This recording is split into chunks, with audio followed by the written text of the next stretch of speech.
ABC Listen. Podcasts, radio, news, music and more. Hi, I'm Patricia Karvelis, the host of Politics Now. That's the ABC's podcast covering the political news you need to know when you need to know it. Because politics affects us all. So join me and the ABC's best political journalists for your daily political fix. It's called Politics Now, and you can find it and follow it on the ABC Listen app. Picture yourself as a child, before you learned to drive, before the first time you fell in love, before you became the person you are today. It's a Monday morning. You've just arrived at school. You've got your uniform on, sensible black shoes, a daggy school hat, and yeah, you look a bit awkward. But already you're starting to feel the rising confidence of adolescence. If you look back now, would you see something you couldn't at the time? Today on Background Briefing, part one of a new 5-part investigative documentary series. It's called The Favourite. It's about one person who's looking back on their childhood with a new understanding and seeing much of it was a lie. Their name is Ahlia, and their story might be confronting for you because it contains references to sexual assault. So listen with care. I'm Thomas Ariti, and here to tell me this story is reporter Julian Fell. Hi Julian, how are you? Hey Tom, yeah, I'm well. It's great to have you with us. Tell us about Ahlia and their story. Well, this story starts on a primary school oval. It's a few months into the school year, back in 2014, and Ahlia's one of those kids out there sitting on the grass.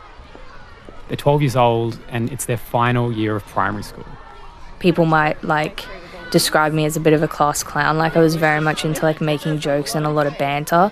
Ahlia's a bit of a character. They're a bubbly, cheeky kid who loves being outside and playing sport with their friends. If we couldn't be on the fields, if it was raining, we'd all go play handball or something. Ahlia was assigned female at birth, but identifies as gender non-binary. They go by they, them pronouns, so that's what I'll be using. Okay. So that morning, out on the school oval, an unfamiliar teacher rocks up. Her name's Kelly Whiteside. It's the first time that Ahlia's ever seen her, and even though they don't speak, Kelly makes a real impression. She walked up along my row and she had this massive big floppy hat on, and I remember looking at her and being oh my God, she's tall as. Kelly's in her mid-30s. She's tall by anyone's standards, around 6 foot, and she's back from maternity leave after having her third kid. Everyone knew that she had taught prep in grade 1 before, and I had no idea, never heard of her before, didn't recognise her. Later the same day, Kelly Whiteside walks into Ahlia's classroom. For the rest of the year, she's going to be Ahlia's science teacher. Okay. And so during this first class, you're always trying to test out whether it's a good teacher or a bad teacher. And so Ahlia is kind of playing up a bit, trying to test the boundaries. We were sitting under a table. They're giggling, they're chatting, they're not reading. Ahlia looks up and makes eye contact with Kelly up at the desk. For a moment, it looks like a death stare. I know what you're doing and you need to read. And I remember holding a look at her for a few seconds, and then I remember she gave me a bit of a smirk. And then rather than, yelling at them, getting them in trouble, she went back to doing whatever she was doing on her computer, and I said to my friend, I was I don't think she cares that we're not reading. And from that moment, we were okay, we like her. She's chill. She doesn't care that we're joking around. Kelly's the cool teacher, and soon she'll be Ahlia's favourite. From the beginning, I always liked her because she just seemed to take it a little bit easier on me. This is all happening at Logan Village State School, which is pretty much your classic suburban primary school.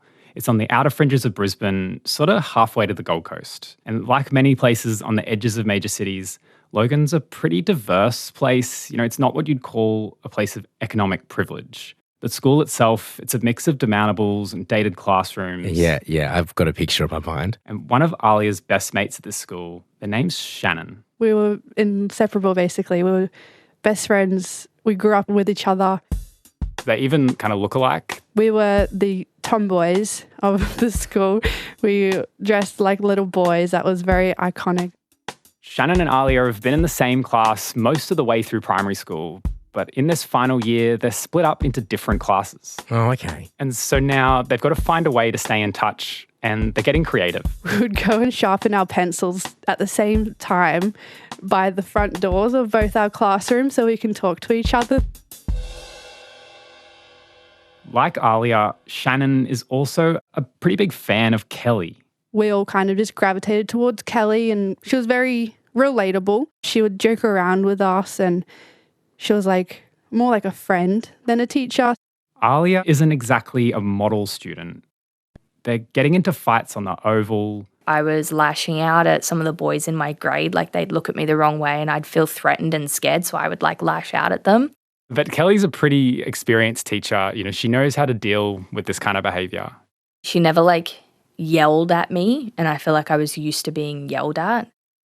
Was Alia a tough kid? Well, to be clear, none of Alia's behaviour is too drastic. But they're getting a bit of a reputation as a troublemaker. But their school record shows that they're getting into trouble for some pretty basic things, you know, like laughing too much during a parade. Okay, that's not, not a criminal offence. No, and there's other stuff in there, but it's all about playing up in class, talking back to teachers, that sort of thing. That's seen as troublemaking. Well, okay, it's primary school. Okay, fair enough. Yeah, exactly. But there's this one day, Alia hasn't slept well, and it's showing when they come to school. Of all the teachers, it's Kelly that takes notice. I was having a really, really bad day, and she could tell that I wasn't okay. It's been a few months since Kelly's come to the school, so they've built a rapport. She kept kind of pushing me, asking me like what was wrong, and she called me into her empty classroom. I felt like I could trust her, and I felt like I could be vulnerable with her. For the first time, they tell someone that there's this thing that's been eating away at them. That's when I confided in her that I was having nightmares from a sexual assault that I had previously experienced. The sexual assault, as Alia describes it, happened 3 years earlier. It involved a couple of older boys. They were locked together in a room, and the boys were being kind of physically violent and trying to take Alia's clothes off. This went on for a while before one of the boys called it off. They threatened me that if I had told anyone that they had assaulted me, that they would rape me because they had the means to. Like, they knew where I lived, they knew my family, like all that kind of thing. For a 9-year-old, it's a petrifying experience. And it sounds like Alia hadn't really disclosed this to many people or anyone at this stage until they told Kelly. Well, their parents had some idea. My parents knew that something had happened that wasn't right, but I didn't go into detail about it. I hadn't opened up to anyone, and I was going to therapy at that time as well, and I hadn't spoken about it with my therapist either. Disclosing this to Kelly is this huge moment for Alia. Yeah, I mean, this would be a heavy situation for Kelly as well, though, right? As a teacher having this disclosure made in the classroom. Do we know how she responded to that disclosure? Yeah, well, she does all the right things. She makes Alia feel like this thing that they've been holding on to is real and it's serious and it needs to be taken seriously. So she's empathetic. She gets angry at times as well. When I told her what had happened to me, she got teary and she got really upset. And that kind of just made me feel like she cared about me.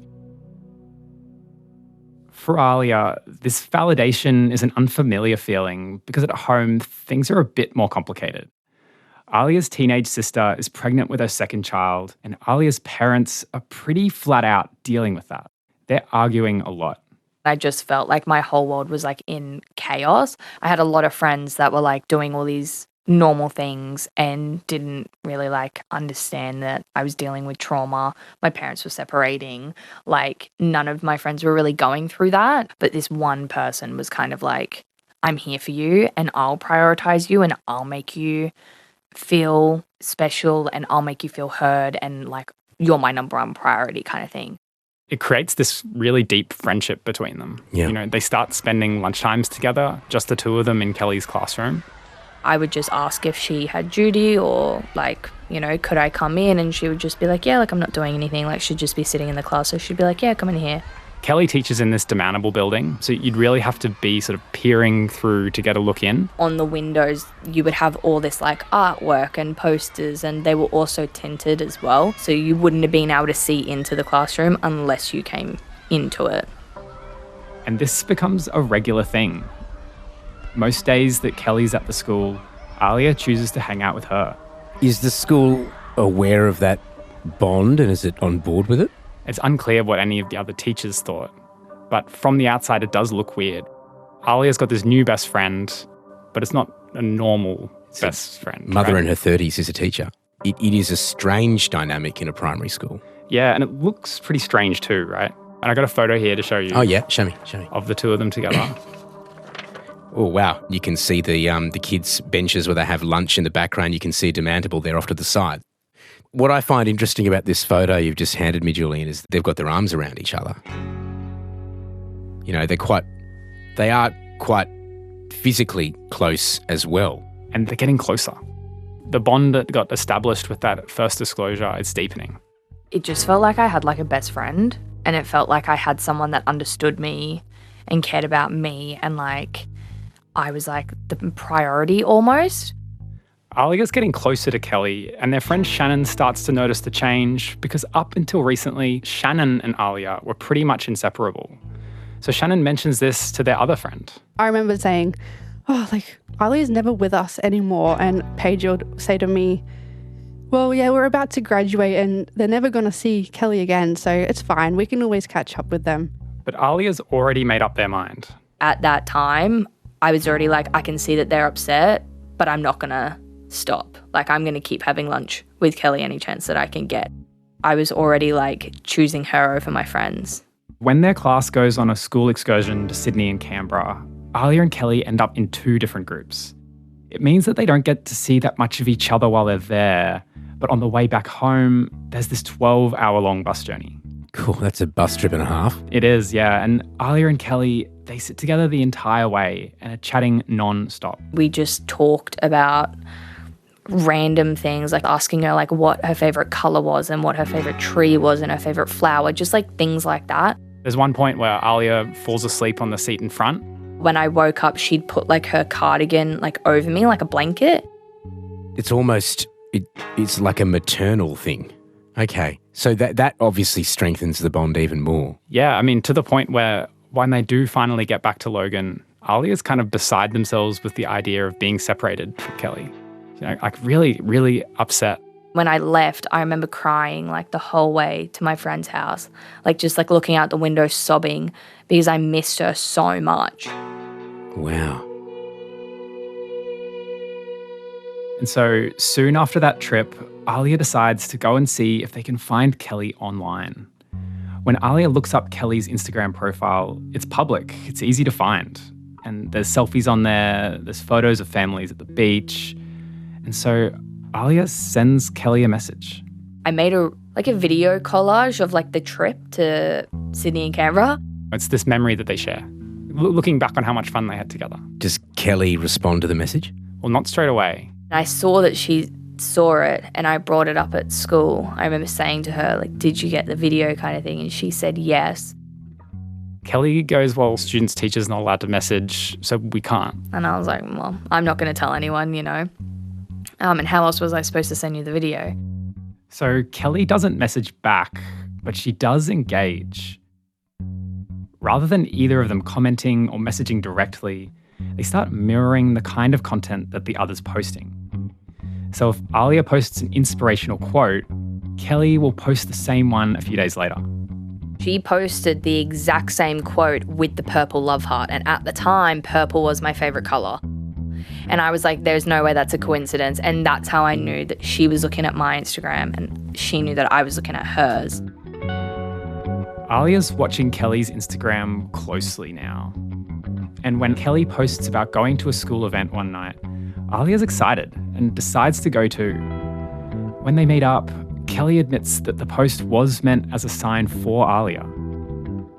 After that, Alia builds up the courage to message Kelly again. And this time, she does respond. Soon, they're chatting via text almost constantly.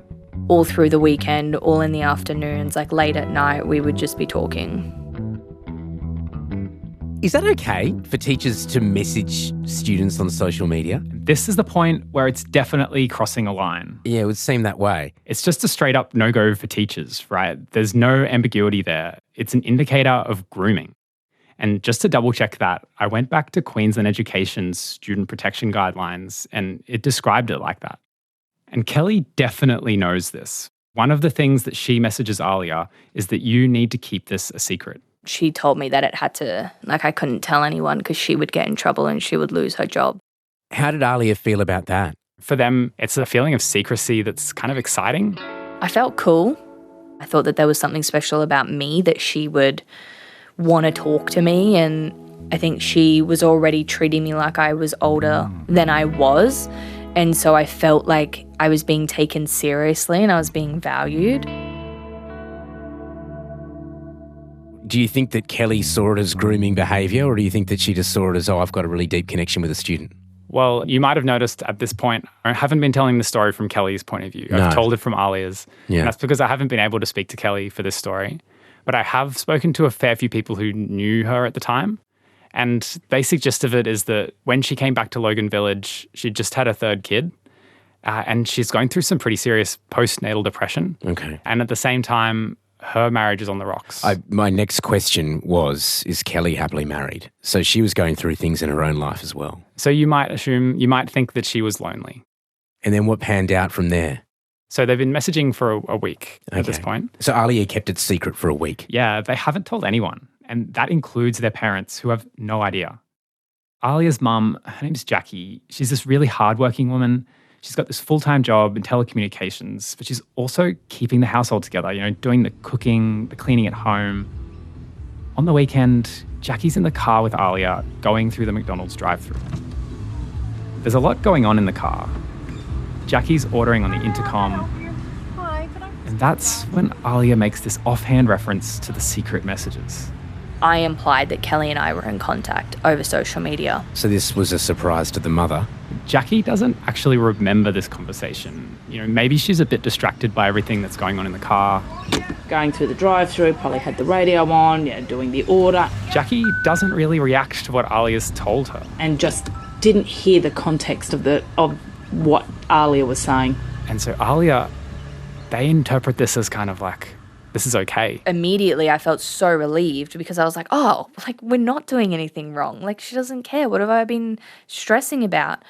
And I remember messaging Kelly and saying, I just told my mum, she doesn't care. But Kelly does not take this well. She sends Alia a tirade of angry messages. It was swearing. It was why would you effing say that? I told you had to keep it a secret. I'm going to lose my effing job. She was just going off. Alia's kind of shaken up by that. So they tell their parents. They read the messages out to Jackie. What does the mum think of that? Well, at this point, if she wasn't paying attention before, she definitely is now. I remember saying that it's not okay. She shouldn't be messaging you. Why is she saying that? Jackie's a thoughtful, considered person, and she goes about things in a pretty strategic way. She and her husband, Scott, they've got a choice to make. They've got to weigh up what to do here. Because on one hand, it looks pretty bad, right? The teacher's been messaging the student. That's a pretty big red flag. But on the other hand, they know what this could mean for Kelly. If we're blowing it way out of proportion, we didn't want to ruin her career. Didn't want to accuse her of doing anything more than just making a wrong judgment in contacting our child. Alia's dad, Scott, feels the same way. He's concerned by what he's hearing. But like Jackie, he's worried about overreacting. I was thinking, this is pretty bad for the teacher and her career could be on the line. And I was thinking, if it is innocent, then I didn't really want to ruin this person's career. So what decision did they make? Well, they decide to call up Kelly. They decide to confront her. Yeah, privately without the involvement of the school. As a first step. So Jackie calls her up and it's a kind of tense phone call. I said, how would you feel if that was your child and that was a teacher? Would you be comfortable with it? Would you be like, oh, no, it's all good? Kelly's pretty apologetic overall. She admitted that she would question it. Her reasoning was that she wanted to support Alia but had requested to be able to contact Alia outside of school hours and that the principal had said no, it was inappropriate. So she knew she was doing the wrong thing via Queensland Education and it was solely to show Alia support. And Jackie believes her. We didn't want to jump the gun on a mistake, a potential mistake. She was apologising profusely that she'd overstepped. And I took her word for it. But just to be sure, Jackie does try to break the contact between Kelly and Alia. My mum had taken all my devices off of me so I didn't have access to her. Told me to stay in my room, basically. It definitely wasn't a punishment for Alia. It was like, trying to lock a gate to stop somebody coming in. But to Alia, it does seem like a punishment. I had just realised that I just messed up really bad. It's a really isolating experience for Alia. I remember coming out of my bedroom, walking down the hall to go into the kitchen, and my parents were standing outside on our back patio, and the glass doors, everything was shut, and they were just going at each other. They can't hear what the parents are arguing about exactly, but they think it's about the messaging with Kelly. I'm like, I should have kept my mouth shut. I shouldn't have said anything. I should have listened to her. She told me that she was going to get in trouble. Now I'm in trouble. And yeah, I felt like I'd done the wrong thing. Not by being in contact with her, but by telling them that I was in contact with her. Alia's been seeing a child therapist about that assault that took place back when they were 9. And on the Monday, Alia tells them what's been going on, how they're feeling, what's happened with the messages, how their parents are doing. When the therapist says, well, it's my duty of care that this has to be reported, Alia vows never to go back to that therapist again. But it's too late. The therapist tells Alia's parents that someone needs to report it to the school. So that's what they do. Jackie and Scott head into Logan Village State School to meet with the principal there, Alan Bunce. And Alia's dad, Scott, lays out the situation for him. I remember sitting in his office telling him we weren't happy with the communications between Kelly and our daughter, Alia. We informed him that Kelly had been messaging Alia. We informed him that she had told Alia not to tell anyone about it. According to Alia's parents, Bunce says something that gets their attention. Mr. Bunce said that it wasn't the first time that Kelly had been spoken to about contacting a student via social media. It's unclear what this really means, whether he's referring to Alia or if it's about another student. The whole thing leaves Alia's dad feeling a bit confused about what's going to happen next. He never really divulged too much on what he was going to do. Definitely didn't say that anything was going to happen. The principal's an experienced guy. They expect him to do the right thing in this situation. Yeah, I mean, he's the principal, so you would expect that. Yeah, and I put detailed questions to Mr. Bunce, but he declined to answer any of them directly. He said that he rejected the premise of these questions about his conduct in the matter. Now, we're not 100% sure what happened within the education department after this. We did get our hands on Alia's school records from this time, and they show that a few days after Jackie and Scott went in to see the principal, the therapist called to follow up. Okay. And there's this note in Alia's file. It says that, yes, it has been reported to this part of the department that's called Ethical Standards, which deals with these kinds of complaints. Okay, so there was some sort of follow-up. There was, but we don't really know what came of this referral. We know that one got made, but we don't know what came of it. I also went to the education department about this. I wanted to hear it from them directly, but the department said it wouldn't comment on the specifics for privacy reasons. And as far as we know, Kelly wasn't suspended after this. Kelly's still allowed to teach? Yeah, she's still teaching directly after the complaint's made.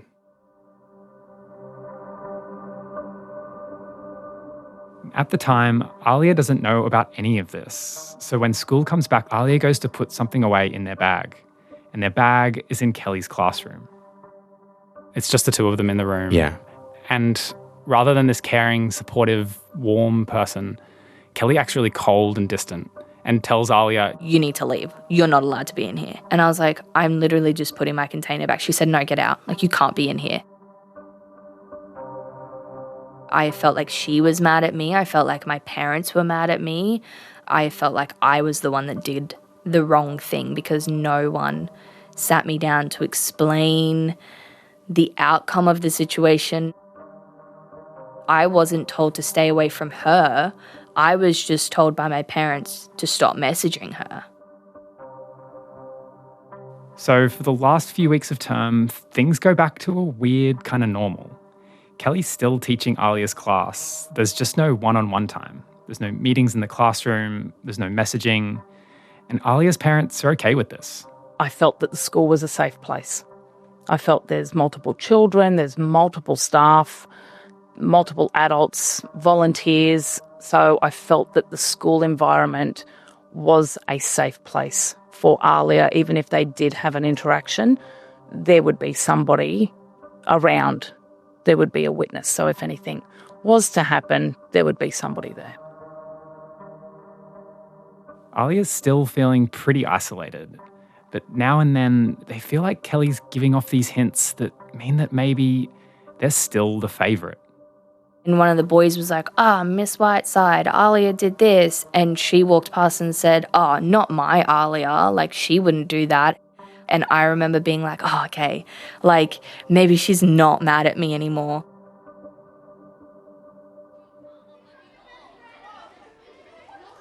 Soon, it's graduation night. Big night on the school calendar. Kids are pretty excited. And, they file into the packed hall for the ceremony itself, the formal ceremony. But the real fun happens after that's done. The lights come down, the music turns up, and it's the school disco time. So Alia and Shannon are there, matching black dresses, skate shoes. They're having a great time. And Kelly's there too. Kelly's there as well. They're doing the Nutbush together. We were dancing, and she or one of us suggested taking a photo, and she was like, yeah, come out here and let's do it. Kelly and Alia actually managed to sneak outside and take a selfie together. And that photo still exists. You can see them standing together in the dark, sticking their tongues out at the camera. Alia's hair's all done up and they're wearing one of those best friend necklaces with a half heart. They kind of look like mother and daughter. We just popped out on the other side of the building and then popped back in. And no one's the wiser. Alia's dad, Scott, has gone along to watch over them. He misses the selfie, but he is there making sure that nothing inappropriate is going on. My dad watched her like a hawk. Like, I remember he was so, on it. Scott's watching on, and he's not liking what he's seeing. At the end of the night, Alia goes to say goodbye to Kelly, but Scott chaperones them away. A couple of days later, it's Alia's final day of primary school. They're about to graduate and leave Kelly behind forever, so it's an emotional day for Alia and Kelly. There's hugs and tears. Both of us are just crying, like our faces are red. Next year, Alia will be at a new school with new friends and new teachers. It should be the end of this chapter of their life, the beginning of a new era. But as Alia walks out the school gates for the last time, they're not alone. Kelly's there walking Alia to the bus stop. And when it's time to say goodbye, at what should be their final parting words, Kelly says that this is not goodbye. She said to me we would see each other again. And literally that night, I reached out to her on Instagram again. And I said to her this time, I won't tell anyone.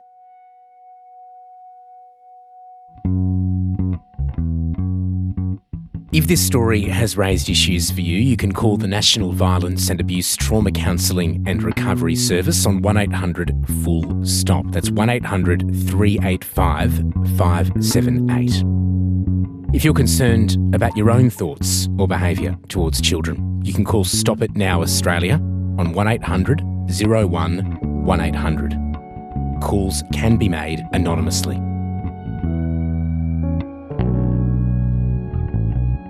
Next time on The Favourite. It was so easy because your messages disappear. You can send a photo and then it'll never be seen again. How has this woman become such a lifeline for my child? Something is really wrong here. That's coming up on episode 2 of The Favourite, a collaboration with ABC News Story Lab.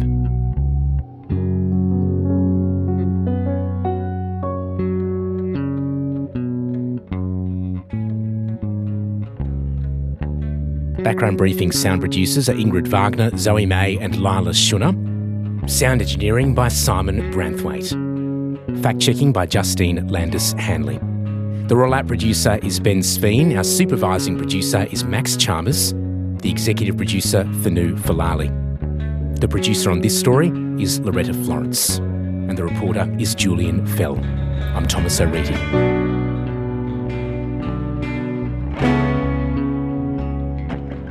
You can subscribe to Background Briefing on the ABC Listen app. Thanks for listening.